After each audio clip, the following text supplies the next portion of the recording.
All right, welcome back. We are going to continue talking about correlations and regression by talking about one of the most basic ways of visualizing correlations and regressions ultimately, and that is drawing a scatter plot. Now, you've almost certainly seen a scatter plot before in the past. You definitely have seen one in the past video and at other points in the course, but you've probably seen it in other classes as well, perhaps going back to high school, junior high, around then.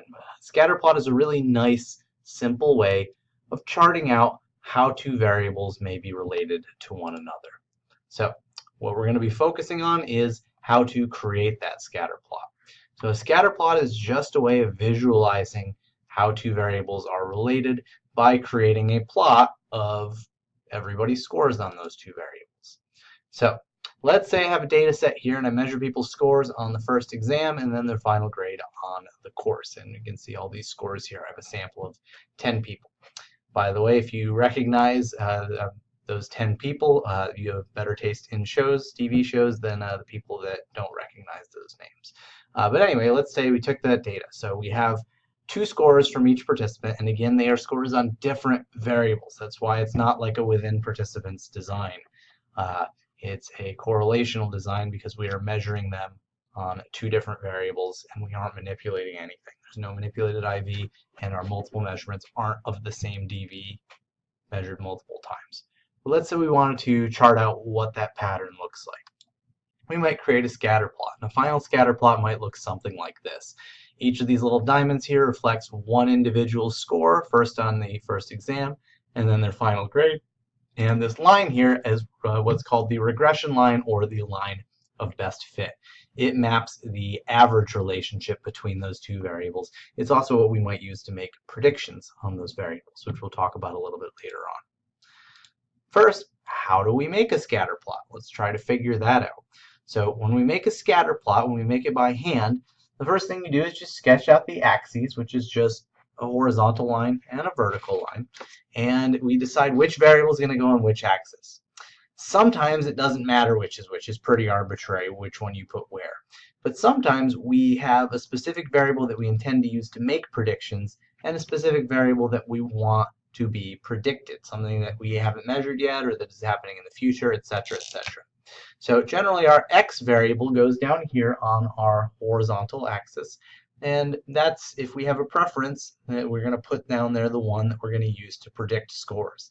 Like I mentioned, class engagement as a predictor. So let's say I want to write that in.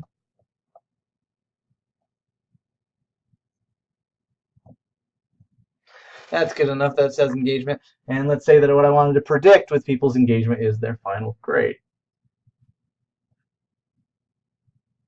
So decide which variable goes where and put them there. Then we have to determine the range of values to use for each variable. Sometimes that's determined by the maximum score on whatever your measure is. Sometimes if there isn't a maximum score, you take the data that you actually have in your data set and you perhaps go a tiny bit further than that highest score just to allow the full range of scores to show up there. But you always should be choosing a range that allows every single score in your data set to be represented. You don't ever want to leave any out.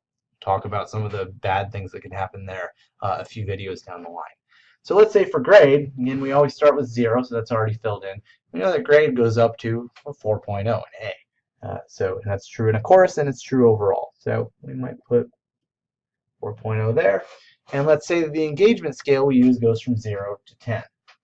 Now we have some nicely defined axes. I have some tick marks there that represent different kinds of intervals. You don't have to label every single one, but you do have to, again, provide a sense of what your minimum and maximum scores are. Then we just take our actual data set and we mark a dot for each one. So let's say that our first participant has an engagement level of 6 and a final grade of 3.0. We would look at where those two things line up and we'd put a dot there. Let's say our next participant has an engagement level of 8 and has a grade of 3.5. I might put that up there. So again, we can represent those individual scores there by making those dots. What we wind up with is a visualization of where all the scores fall. So that's pretty much it. Let's just walk through a quick example of this process. Let's say that we ask a bunch of people how many hours they slept last night, and then we give them a measure of positive mood, of happy mood. So we ask 10 people that, and we can see their scores here. Some lucky fella or gal got 10 hours of sleep last night. I don't feel like that's too common, but we measure how happy their mood is. Let's say we wanted to make a scatter plot here. We'd take our data set, and first we'd chart out the axes. Just for simplicity's sake, it doesn't really matter which is which here, but let's say we put hours slept as our X and happy mood as our Y. It's kind of arbitrary here. You could reverse them and it would work the same way. Let's figure out what range of scores we're going to use. Let's see. Happy mood ranges from 1 to 7, so we'll put a little bit of space above that and run from 0 to 8. We always start with 0, by the way, even though our lowest score is 1. Number of hours slept, again, we start with 0. We want to go a little bit above the highest score, which is 10. We could do 11, but here we're going to do 12 just because of even numbers. People like even numbers for the most part in multiples of 5. So we go a little bit higher. Again, it's a little subjective. There's not an objectively right answer, but we are creating a range that lets us use every single score and add a little bit of extra negative space there as well.